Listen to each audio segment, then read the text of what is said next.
Sports Talk Chicago. Here Jon Zaghloul, and we are back and ready for today's special guest. He's a host on Fox Sports Radio, the founder of SwollenDome.com, and the host of the I Want Your Flex podcast.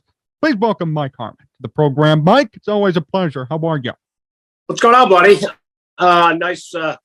While we cap off a season that needed to go away, still trying to figure out what that Northwestern game was, and then it's Bears season, and it looks like it's going to be a long one.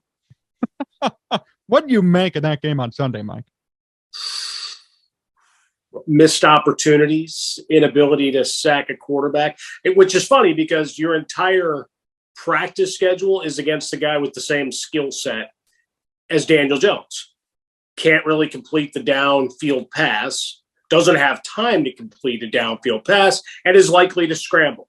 Ergo, you should probably be fairly adept at sniffing out run attempts, and yet he's able to dance into the end zone twice unscathed. I mean, it played out, obviously, except for the final score and the loss of Santos. I don't think that changes a ton, but still something that you have to ponder. But when you look at it, no Montgomery, Herbert is solid, right? Averaging over 6 yards. Gary, they can run the ball.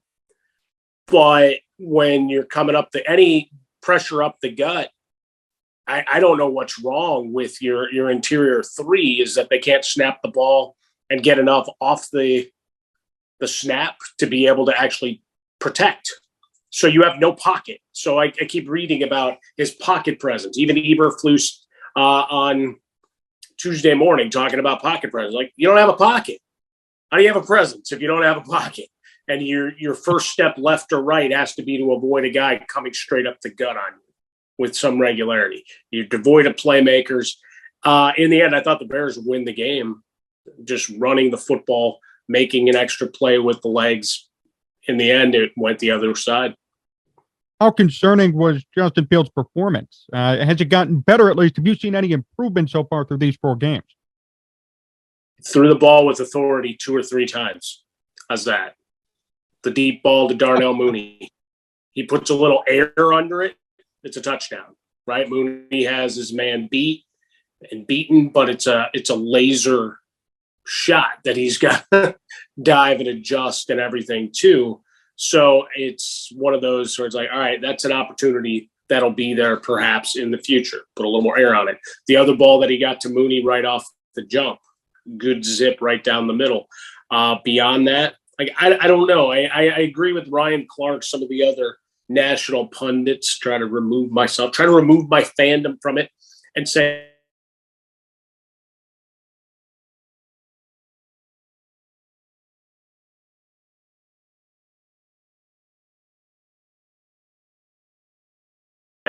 is not going to be very good from a pass perspective. And for him, he's also got to know when to get rid of the ball, right? That's one thing watching, say, we'll get into Trubisky and that Steelers-Jets game. Because like a dope, I went back and watched both their games in their entirety again. Watched them Sunday, went back and did it again. Those are 3 hours of my life, even in an edited form. I'm never getting back. But Zach Wilson wasn't perfect by any stretch. Gets the win. But what he does do when he gets outside the pocket, he recognizes it, whether it's underhanded, whether it's flipping it just however, he's getting the ball out of bounds, right? It's an incomplete pass. Live to see another day. Don't take the sack.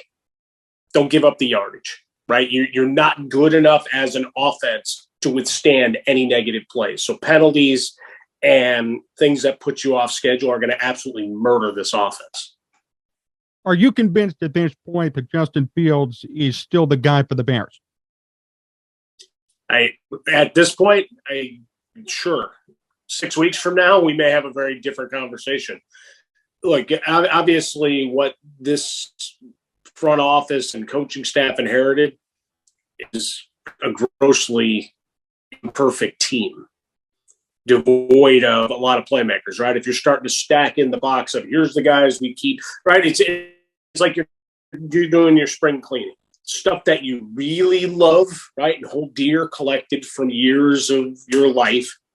Stuff that's kind of all right, I'm not quite ready to get rid of it. And everything else is like, you know what, if it's going to make somebody else happier, let it go. The Bears, 90% of the stuff is in that right pile saying, you know what, You want it? Come get it. Right? There's very few guys like you take Roquan, but it's still with the contract situation. So how much does he want to be there? Right? And going forward, how does that work? We saw the defense get old fast, try to rebuild on the fly, and you got a couple of pieces that are solid, but are they great? No. The offensive line we talked about, you can run block, can't pass block for anything, and the wide receivers. And this goes into my criticism of the game. And even though I don't like to bite the hand that feeds in the larger Fox family, I put it up on Twitter. I saw you responded to it. Like, at some point, if you don't want to do the game, don't do the game. Like, you're mocking the product. Like, these guys are working their asses off.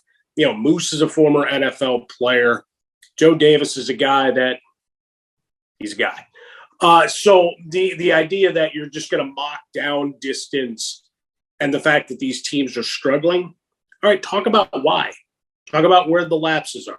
Talk about what you're seeing that could be better, particularly from, obviously, the analyst chair. But it got frustrating to just watch it from that perspective. Nobody was expecting perfection.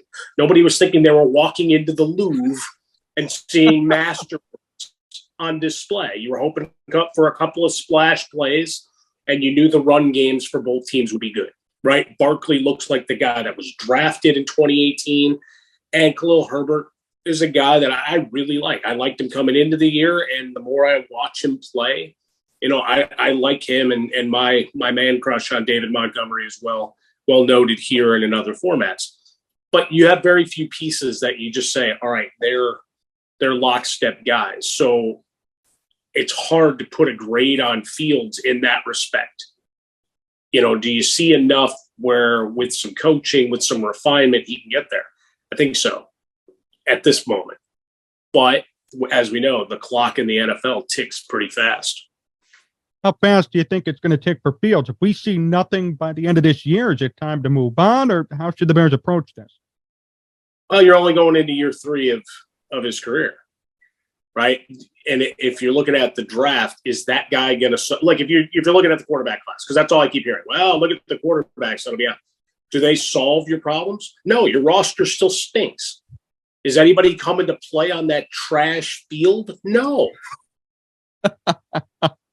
Like, we watch it time and time again. And then you talk to guys candidly, they won't put their name on it, but they don't want to go there because they're fearful of what – because the Park District does a terrible job. That's why anytime anybody wants to argue about Arlington Heights, it's something they would own. They can control. It's not a monster truck rally on a Saturday night ahead of a home game. It's not a high school football game followed by a soccer game on a Friday into said monster truck rally or concert on a Saturday. You control it. You have more say. And you can't expand. So in this day and age, owning the land, like anywhere, you're recently finishing your economics classes and everything. What do you want? You want to own the land, own your piece of property. But in that respect, like, you don't have enough draft picks or the ability, and they're going to have a lot of money to spend. I'm not saying, we're all well aware of the salary cap, but how are you going to convince top players to come? I mean, you've tried before.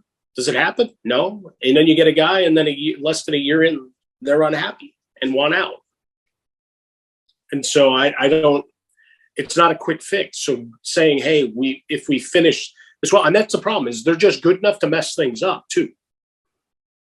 Right? Because you're not going to pick that early. You're 2-2. The next 2 games are at Minnesota and then Washington. Guess what? You're probably 3-3 because the Washington game's at home, and your defense is going to be good enough to terrorize Carson Wentz.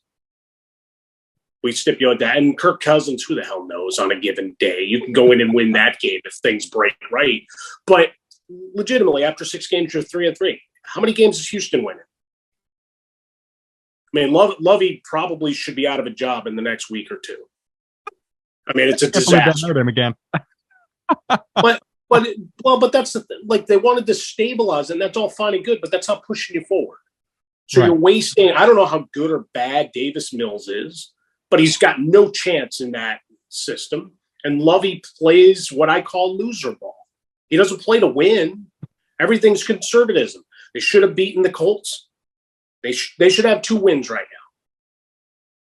And then they botched this entire. I mean, defensively, they're a disaster. And a banged up, beaten down Chargers team came in and stomped all over them. Let them back in the game, but eventually took care of business. But again, the point just being from a personnel standpoint, one guy's not changing it. So saying, hey, let's go get this quarterback. Who's he throwing the ball to? Who's protecting it? Same with the offensive line, too. I think Sam Mustipher gave up 7 hurries on Sunday, and that's just the center position. I mean, the offensive line has certainly not helped out Fields whatsoever. No, but that's what I was alluding to before, right? There's the supercut making the rounds of guys literally walking in on him at the snap. Like, you can't succeed as a quarterback with that. I mean, it's elemental football. So what do you need to have a fullback, right? I mean, is that it? We're going to have to, the running backs can't go out in the pass attempts. I mean, that's where Fields is making all his hay. 10 completions out of 11 attempts to Herbert and to Montgomery, right? They're not getting the ball downfield. Cole Kmet's, he's a jag, to take Mike Mayock's terms. Well, right, just a guy.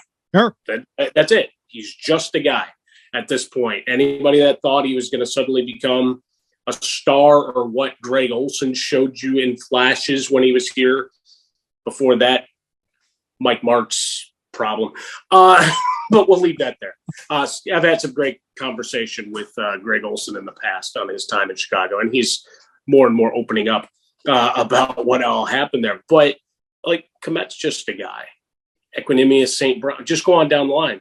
You don't have anybody that's going to bail you out right now. You don't have that guy to just say, all right, he's going to stick in.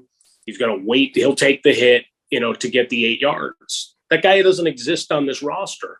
So Fields' internal clock has to be so fast especially with that internal pressure, right? You don't get no pocket. So just like the failures of the regime before, how are we not rolling? How are you not getting him on the run and making it a little bit easier? You got a guy that's completing 50% in a league where average is 64, right? When we talk about guys that are mediocre, are 63, 64%. They're not quality passing guys. Everybody else is up. Geno Smith is completing 75% of his passes, for crying out loud. That's where we're at, behind a terrible offensive line and a team that was, for all intents and purposes, looking like they were going to try to tank. This guy's flying up and down the field. Fields is the worst rated passer in football right now. I did not expect that entering 2022 at all. No, I mean, I expected better, but again, it goes, part of it's coaching, but the other part is personnel. What do you got, right? Allen Robinson left. He was salty. I would love to talk to him now after what's going on with the Rams. By the way, the Rams are a bad football team right now, outside of Cooper Kupp. A lot of folks in Chicago probably didn't stay up to watch Monday night, and that's good. That's good, unless they stayed up to watch the White Sox fan Jimmy Garoppolo, or they needed a fantasy win or something. A lot of folks tuned that out. Let me tell you, they're not good right now, and Allen Robinson is seen on the side of a milk carton. I didn't expect that either, Mike. I mean, he only has 98 yards, 5 catches so far with the Rams. I thought he would have done much better in a different system without Matt Nagy. Well, but he's not even getting targeted. Like, that's the problem, is Van Jefferson's hurt. Their offensive line, and I talk about this on the show all the time. My guy Jason Smith gets mad at me. I love interior play, offensive and defensive lines. I've joked for years, right? If I suddenly had money to go buy game-worn jerseys of these guys, or really wanted to kiss people's asses and try to ask for stuff, I want all interior guys. Centers, the Olin Kreutzes of the world, and the guys going back to the 80s that all they did was mash. The guys on the defensive lines. Vince Wilfork is one of my heroes. Halode Nada. Those guys, they just ate space, right? That's what they did. And so watching, the offensive line for the Rams, Stafford's a sitting duck. He's got Cooper Kupp and nothing. Right, Tyler Higbee had 10 catches in the game on Monday night as the hot route bailout guy. Good player, but beyond that, the running game is terrible. Cam Akers can't fall forward. Darrell Henderson has got to be used as a blocker because the offensive line's so bad. And then you look at Robinson. I mean, there's to some degree no time to throw to him, but the other, there doesn't seem to be any inkling to even go in his direction. Pretty damning indictment of a guy that they're paying $15 million a year to. Mike Harmon here on Sports Talk Chicago. Mike, what was your reaction to Mitch Trubisky's benching in Pittsburgh? It was inevitable, unfortunately, right? It's the Thanos snap and all the Avengers movie. I am inevitable. Fan base, restless. Tomlin starting to grasp at straws a bit. I asked the question, not very popular. Is it time? Is it time for Tomlin to find another challenge? And maybe this is the challenge. You know, we talked with Jason Lockenfor a little bit, and he points out, remember, he inherited Roethlisberger still on the ascent, Super Bowl winner, all of that, and he was there forever. The only thing you had to worry about was how many plays he was going to take himself off the field before reinserting himself. Didn't miss a lot of games. I joke because that's just a running narrative for many years. A guy who let you know he was hurt and that he was going to come back and be the hero as often as he could.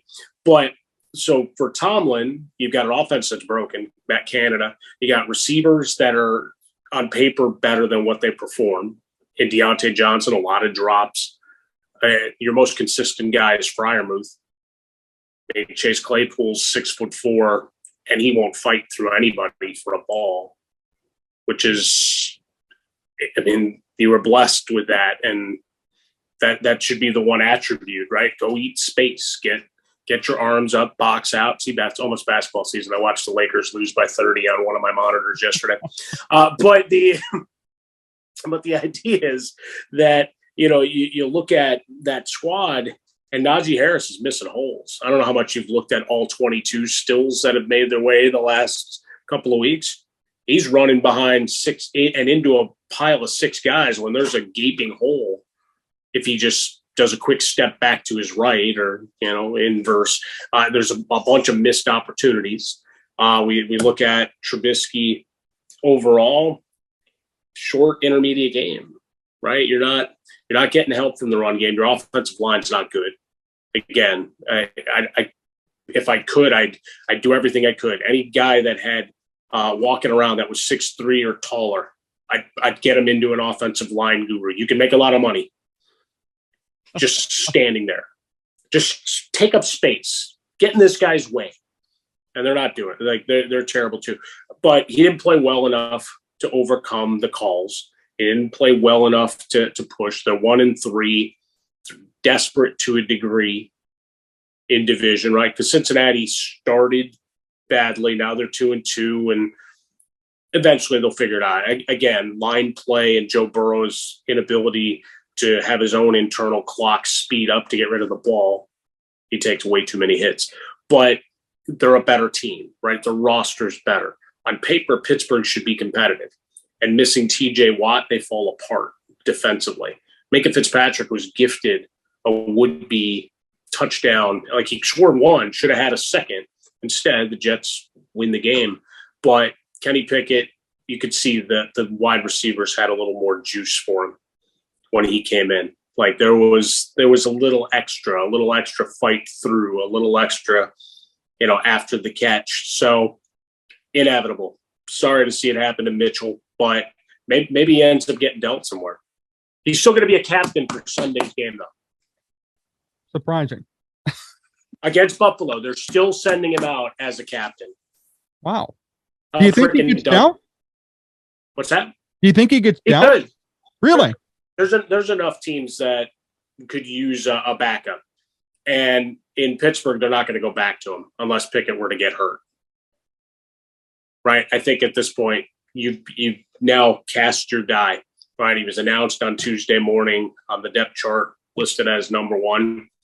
Tomlin, before the season, said, I don't see a way or a hit for him to get on the field.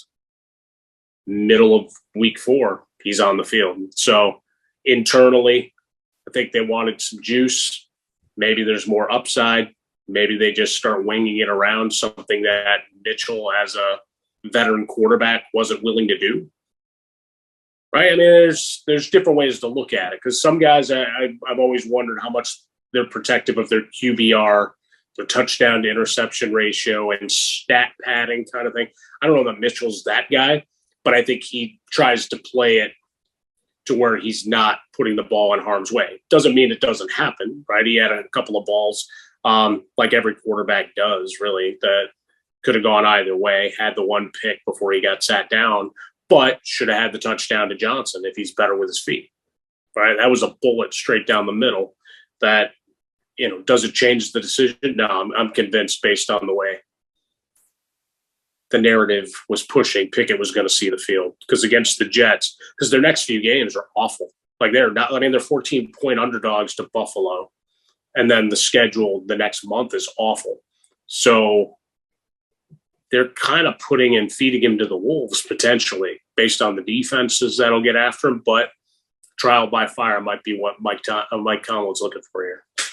How should Bears fans feel about this whole situation? Is vindication the right word, or what would you describe it as?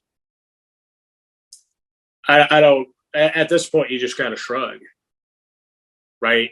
And because really, if you want to do the how sad anybody should be, just watch a montage of Patrick Mahomes, I guess. But nobody considered Mahomes that guy coming out of college. So anybody doing that is kidding themselves. Right? Maybe you can find a tweet here and there or whatever that was like, oh, this guy's going to be a monster. But I would guarantee it would tie back to people that were fans of his in college, right? Or just wanted to see splashy play from boring, nondescript offenses. And again, having a guy like Travis Kelce there, not to say he's not, he's all world. And they're doing exactly what I thought they would. Spread the ball around more. Maybe get some extra juice out of the run game, and their defense is better than I think anybody gave them credit for. But in the end, give me Andy Reid and Mahomes, I think I'll feel okay. But for Bears fans, you got a new regime. This is year one. So try to find some positives based on what they brought into the roster, wherever you can look to the draft and say, okay, this guy is serviceable, or maybe he can grow in. Beyond that, the expectations were low. Right? You wanted to see improvement from Fields. You wanted him to be that guy. And we do this with every quarterback that comes into the city. You want him to take over. Remember, the Saints were the big winner in that whole Mitchell Trubisky draft day thing. They got Alvin Kamara with the pick they got from the 49ers in the mid-rounds.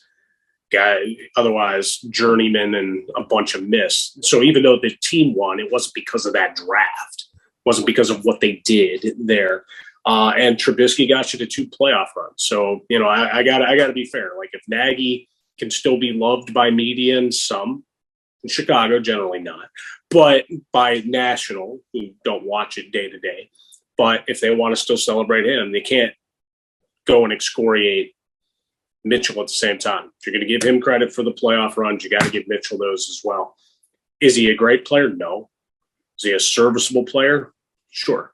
And at this point, he's now in the stopgap starter part of his career. That's where it's going to be, unless he can go to the right squad, catch fire with a great personnel. But for the front office, look, they changed out the names. I don't know that the results change. Mike Harmon still here on Sports Talk Chicago. Mike, a few more questions before we finish up. First off, the White Sox. How disappointing was their season? We talked about it earlier in the year, John, and it didn't get any better. Right? Lackadaisical play. I struggle for words, because even though this is, little different format than, someone standing over me with a giant red button, I don't want to curse, because I was inspired to curse quite a bit during the course of the season. To put it in perspective, something my brothers have always tried to do, and I try to make sure we got time. When the White Sox are anywhere in the vicinity, we try to find a game. I wasn't inspired to take a night off or change plans to go see them, right? Finishing up in San Diego this past weekend. Had a soccer game with my daughter miles from nowhere. We probably could have really stretched it if we wanted to, but I still had to get up at 4:00 to do a radio show on Sunday morning. So, some things that need to get taken care of. But it's like I wasn't compelled, because I was disappointed in the effort. And it's not often you can say that in a team where it didn't look outside of a handful of guys. I guess it's the same analysis as the Bears. Outside of a handful of guys where you were getting a full-on effort every game, right? And we could point to all the stats. I mean, hell, Albert Pujols has more home runs since August 1st than any member of the White Sox had all year. In that ballpark. We talked about the last time you and I got together, the number of players being thrown out trying to stretch for an extra base. I like aggressiveness. Aggressiveness becomes stupidity. Your pitching staff stunk. You were counting on Johnny Cueto to find magic. And he had, 3 strikeouts per walk and gave you some good innings. But like Kopech, 25 starts, 119 innings. I mean, that's not sustainable baseball. You can't tax, and I know the hallmark of La Russa, he was the guy that invented a lot of the bullpen management back in the day. You don't have guys that can get you 5 consistently, let alone get you to the 7th or 8th, except in that once in a blue moon thing. So by August, their arms are dragging on the ground. You can't get guys in the lineup. I mean, hang nails and whatever, take guys out for weeks at a time. Obviously, I exaggerate, but, Robert couldn't stay in the lineup. Eloy, as much as I love the guy when he's in the lineup, I'm not banking on him to be there. You got 5 guys who could be DHs. I guess they could play every day if they could all DH. Problem is there's only one slot that you can do that with. Anderson was terrible in the field. Batting was fine before he got hurt, but he was awful. And shortstop's got to be, your fire starter and your glue guy from a defensive standpoint. He was terrible. And that extend all the way there. How Garcia had 315 plate appearances, I don't know.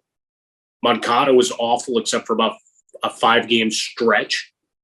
So, you're giving at-bats to guys who are giving you no juice. And then you got Jose Abreu, who's just like, all right, I'm going to keep doing my thing, but what do I got around me? It's hard. It was a hard season to watch on so many levels. And what they do now, it's the same guys making the decisions. So what changes? And I think it's telling, too, when Elvis Andrus and Johnny Cueto are some of your best players throughout the season. That's just it. Right. This isn't 2015 anymore. It's 2022. Right. Elvis, Andrus comes in and he's the fire starter that, wow, look at off the scrap heap.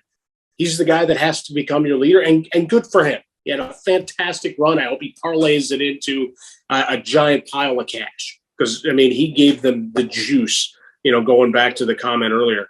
But that's it. 2 guys like that with all of that talent and guys you paid, uncharacteristically, you paid a couple of these guys earlier than you normally would historically as a franchise. And then they're unavailable for long stretches of time. It's frustration, certainly for White Sox fans. And there were a lot of expectations on this squad this year. How do you feel about Tony La Russa not returning? Is he the main problem, or things going to get better because he's gone? But what do you make of it? Players seem to like him, right? Everybody showed up for the going away party, which they didn't need to do. So, or maybe there's a memo I missed that leaked somewhere, but it seemed like there was a genuine like of him, and that it wasn't necessarily a uprising in the clubhouse kind of thing. But you got a little bit of run with Cairo there for a while. That wasn't sustainable because water finds its space, right? It goes back to its level, and this was a team that was fundamentally flawed in a lot of ways. I don't know that it's good or bad. I think people could make fun of it all they want. In the end, guys have to go play. You can talk about a bullpen move here or there. Every manager has those. It's just he's 77 years old, which means the punchlines are there. He's had his troubles with the law, right? All of those things are there. And unfortunately, they color everybody's decision on how his decisions are made. Out here in Los Angeles, Dave Roberts does crazy stuff with his bullpen. But you know what? They're good enough to get away with it. Because if one guy's not hitting, guess what? There's a murderer's row coming up behind him, right? You got 3 guys in that lineup that can go without a hit for weeks. Doesn't matter. It's enough guys to carry it. And when they do give you a timely hit, it's a bonus. We didn't have that luxury. Look at Joe Madden going back to winning the World Series. Every night we were first guessing what the hell he was doing half the time. Like he was rolling Dungeons and Dragon dice to try to look at a big score sheet to decide what was happening. Most of those were illogical, right? If you go from a strict baseball perspective, but he played his gut, played a little bit of percentages now and again, and they ended up hoisting a trophy. Was it sustainable? No. But for that season, you pull the strings. For Tony La Russa, he wasn't going to get the benefit of the doubt. And it doesn't excuse like some of it and kind of brushing off. And look, media kind of went at him a lot harder, but he tried to brush stuff off. And that's not going to work in Chicago, especially when there's expectations, right? If it's another year with young players on the come, then sure, some of those answers, it's fine. But no, you were expected to be better than a 500 team. Who do you expect his replacement to be? Do you have any preferences? I have no idea. I mean, I joked when, in the middle of the year, it's like, all right, just put Ozzie back in the dugout. If nothing else, maybe relates to the players. Maybe there's something there. Maybe, just the demeanor is something that can bring something out. But I hear LaRoche. I hear, there's a bunch of those names that are swirling. Again, I think managers get too much credit. I really do. Like you got to have ball players. You got to have guys that can go do it. And it doesn't mean that there's not an importance to the psychology of it. Because, pitching coaches, hitting coaches, whatever. Don't dismiss that at all. But it goes back to the whole. I mean, bring in basketball with the preseason starting. When people dismiss Phil Jackson, it doesn't have to be a grand scheme. It has to be a basic thing that you can execute, and you have to manage egos and figure out a way to get guys to buy in and give you 100% every night. And that's the big, large question. Who's the guy to unlock that? Because in theory, you're talented enough, right? A lot of it's easy, right? Even bullpen management, and folks can hate me if they want. I've always likened it like the double switch when everybody was all, in the National League. It was a blackjack card like you bought for 99 cents before you sat down in Vegas. What do I do at this point? Oh, there's 2 outs. Let's see. The pitcher's hitting third this inning. There's gut, there's feel, there's analytics, and it's some massaging of it all. But in the end, players have to play. You can't go up there and swing a bat for him. Right? I mean, if a guy's not hitting well, the only thing you're controlling is getting him out of the lineup, which if you want to have one fault, the loyalty to some of the players, they're going to snap out of it. No, they're not. They're having a terrible year, and they need to be on the bench. I don't know what your replacement, is, and we can get into WAR and all those fun stats, but, that's, for me, more in baseball the role of a manager than anything else, because the GMs are doing a lot of the puppet and string pulling as to situational baseball anymore. Do you think we should see more change at the top for the White Sox with Rick Hahn, Kenny Williams, or even Jerry Reinsdorf in some capacity? Ding, ding, ding, ding, ding. Hey, there you go. And that's why I gleefully said it. If it's the same guys making the decision, how do you expect there to be progress? Right? Because they're going in with the same histories, the same likes, dislikes, biases, whatever. And that was part of the other part of the Tony hire, and even some of the exit stuff on the way out is, people want their access. People want to stay nice and friendly with teams, just like it was in the 60s and 70s or whatever else. And Jerry wanted his guy. I find it hard to believe any of the reports that he's going to back off a little bit and let the baseball people. It's not the way he's done business for 40 years. Suddenly that's going to stop now. Come on. And you won one title. 2005 is a long damn time ago. Right? It's like I was talking about with Tomlin. We can do the John Harbaugh thing. We can go all the way through. You only get so many years. Look at Lovey. They got to a Super Bowl. The recognition of you can't win down the stretch. You can't beat the teams with a better record or equal record down the stretch. All of those metrics in division, go on down the line. At some point, you have to say that honeymoon is over. For the White Sox front office, until Jerry does that, it's going to be more of the same. A lot of hope, a lot of promise, And just like when you open gifts on a holiday morning, all of a sudden it ain't what you asked for. It's another pair of damn socks. Oh, my goodness. That's hilarious. It is. It's another pair of damn socks. Right? I mean, it's the definition of insanity, right? Doing the same thing over and over and thinking you're going to have a different result. So long as those decision makers are there, mate, you're barely making the playoffs in a division where the Tigers have been grossly mismanaged for long stretches of time. The Twins have no payroll. The Guardians, formerly Indians, they always have a nice nucleus of players, but not a deep roster. You're in Chicago. You've got many, many years where you've made a lot of money. You've won titles. You actually invested in a few pieces this time around. Good. Spend money. Cubs always spent money too back in the day. Folks forget this. They spent it, but they spent it on guys that people, hey, they know their names. Doesn't matter that he's a 35-year-old junk baller at this point, but he's a name and people know who he is. But it's now the idea of unless you change how you're making your decisions, you're going to run into the same problems. Mike, before we finish up today, last question. Is Aaron Judge the real single-season home run king if he gets to 62? No. No. Okay. A lot of people have said yes, but you say no. You give Aaron some credit. I'll do the quick and dirty. I could do this for an hour at a time. My biggest problem with the way baseball's handled all this is everybody was complicit.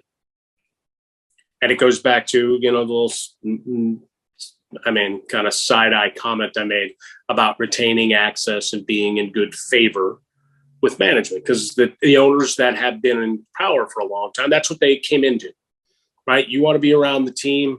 You want to know what's going on. You're going to kiss my ass. Exactly. Frankly. That's where it is. And for baseball, that's what everybody did during that entire era for pick your beginning and end dates. So if we're going to say that Bonds and Sosa, like Sosa's the guy that's gotten screwed most. He gave the Cub fans 3 of the greatest years you will ever see a player. Like I remember being in the stands for those in that month of June, the most electric feeling, him walking to the plate. You can't recreate that. I don't care what they're trying to do in New York or anywhere else. That was a fever pitch at Wrigley Field. And all of that, if you're going to say that that's inauthentic and Clemens, the 3 guys that have, you're going to just say, well, they were the best. It's like Lance Armstrong, right? Everybody was cheating. He went and was the best cheater. We could talk about timelines and go into his whole life and cause and effect and whatever on a lot of things, but we'll save that for another ranting session. In this case, you had 3 guys that in a period that we now acknowledge, pitchers, hitters, everybody, and I say everybody in obviously air quotes, but the people who weren't, they didn't say a damn thing, right? Fans were coming through the turnstiles. Reporters were around those locker rooms. You're telling me they didn't notice guys' bodies changing and ask questions that you were going to take, I just hit weights a little harder. Like everybody turned a blind eye. The broadcast booth, all the sanctimonious guys on their soapboxes now, they made millions of dollars. The game made billions of dollars. It saved the game between that and Ripken Street, right? The blue collar man showing up for work every day. Those 2 things saved the game. And now all these years later, we're going to say, oh, no, forget it. We didn't take it out at the time. Because everybody got fat. And then it became in vogue to say, this guy cheated, that guy cheated, this guy. Well, what about these other guys that have made it into the Hall of Fame? I don't know 100% one way or another, but if we're going to castigate 3 or 4 guys selectively, you're going to tell me guys that nearly matched their totals were obviously clean? Like anybody that ever tells me this guy, I don't believe it for a second, I'd smile. I'm like, really? They achieve nearly the same heights in that era where we now kind of acknowledge that it was rampant, and you're going to just decide because you like them that they had to be clean, because they had the best image, they had to be clean. And even now, right?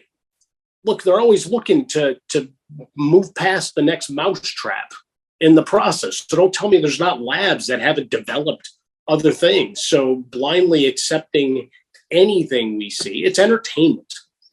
And you know what? By entertaining more and producing more numbers, you make more money. And in the end, it's an entertainment product.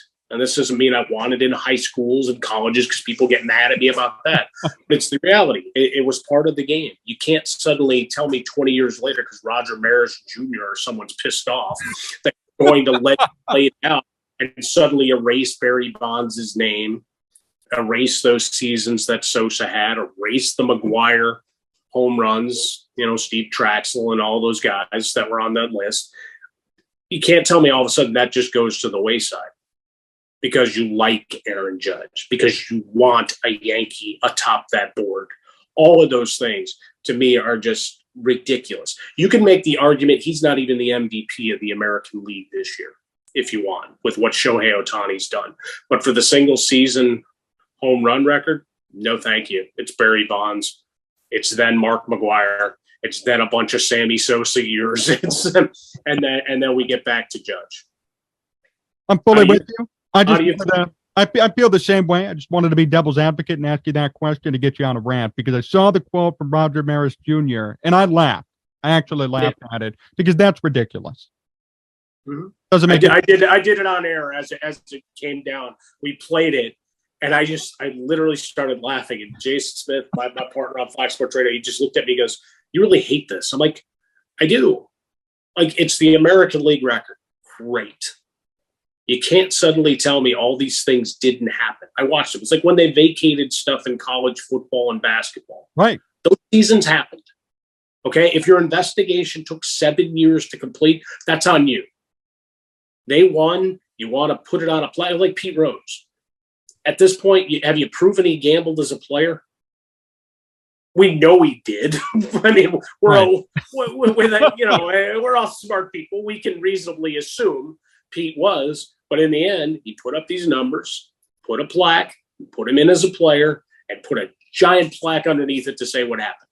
Likewise, Bonds and whatever. You want to just come up with some BS language about what transpired during the time, that's fine. But we watch these parades every year and the celebration of guys going into the Hall of Fame, including, and I've been critical of it with David Ortiz, and go back to Piazza and whoever else. It's like we're just going to let them walk in, and there's questions, there's rumors, and it doesn't mean they're all true, right? All the rumors are true, but you can't tell me that with this parade of guys who are very tightly connected. It's like if we were in a mob movie, and I had my whiteboard, and I'm the cop. Right? Pick whatever movie you want.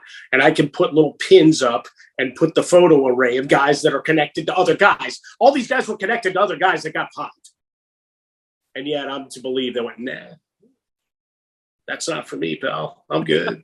Yet I'm putting up numbers over here that rival a lot of these guys. It's the sanctimonious nonsense of it, John, that just bothers me. And people that want to, talk about playing the game right, and the purity and sanctity of the game. It's like you're all complicit.